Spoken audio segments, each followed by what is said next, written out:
Obviously disappointing being up at the half and not kind of being able to maintain the lead or win the game. We talked about their ability to make threes, and obviously making 14 of them is a big number, especially kind of the way they started the game and the half. They were 4 for their first 5, and then we kind of increased our urgency, and then they came out and were 4 for their first 4 in the second half, and those were 9 of their 14 threes that they made during the course of the game, and I think that really was the difference. Was it a lack of focus or energy coming out in the second half? I don't know. I don't know. I mean, obviously we didn't play good offense, and so we had 1 turnover at the half. We turned it over, I think, 5 times in the first 4 minutes of the second half, and I think that kind of fueled their run, right? So we weren't able to play good offense, which then would allow us to set our defense, and so we were in some scramble situations, and just again didn't get the job done on the defensive side. Do you use this tournament at all to experiment with the lineups in any way? No, not necessarily. I mean, we're trying to put the guys out there that we think are going to give us the best chance to win. I mean, that's what we're doing all the time. And I thought at times maybe about going a little bit smaller, but I just didn't feel comfortable with it. And I thought we tried to have some guys out there like Yanis doesn't switch very well, in the ball screens, and that's how they get a lot of their advantage. And so, we kind of played Kobe and Bain there for a while, so we could switch all those screens and try and not allow them to get as much dribble penetration, which would then allow kickouts and drop offs for buckets. So I don't think we really experiment a ton. We're just trying to do whatever we can to win the game. Kobe's had an up and down season, missed a lot of time, played relatively well today. Do you think this was a positive step for him kind of heading into next season? At least to build on. I mean, you hope. You know what I mean? I think we know Kobe's talent. We know his ability.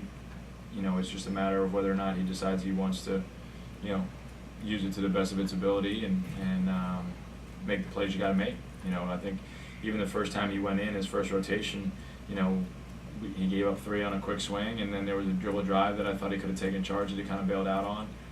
But then it was credit he came back in and competed and helped us a lot. So, again, those are decisions I think Kobe has to make, whether or not he wants to really work and commit himself to this. This is Maddie's last game. What does his legacy kind of mean to this program?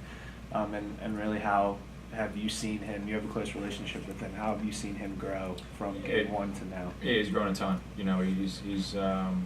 He's grown a lot. Obviously, he had his best year this year, which I thought was awesome for him. And obviously we needed it. I think he was the most consistent he's been. It's the one thing that we've always talked about with him is the consistency piece, right?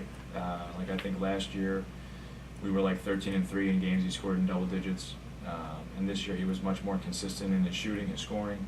Obviously, he's always had the ability to defend, to rebound, to make plays, and we'll miss a lot of those qualities. I think Dews told me today he's only the second player in Robert Morris history, other than Jeremy Chappelle, to have 1,000 points, 500 rebounds, 250 steals, 200 assists, 300 assists, 200 steals. 200. I mean, just shows his versatility and his ability to fill up a stat sheet.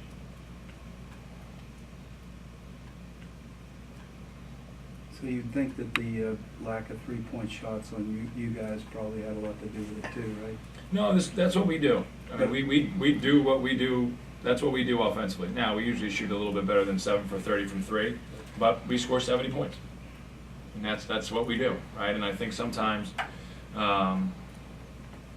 you can get, we scored 44 in the first half. For us, that's like, 30 minutes of play, not 20 minutes of play. And I don't know. Cornell. Yeah, I don't know if we just felt like we could continue to score another 44. But we talked yesterday at practice about Presbyterian's ability to score, and that if we get into a game like we did against Cornell, they're going to win it because that's how they want to play. I mean, they average 78 a game. They'll love to beat you 99, 98. And, that's their style. And I thought in the first half our offense was good because it was pretty simple. We just made simple plays, and guys were open and they finished. And In the second half, I thought, especially at the start, we tried to do some stuff that really wasn't there.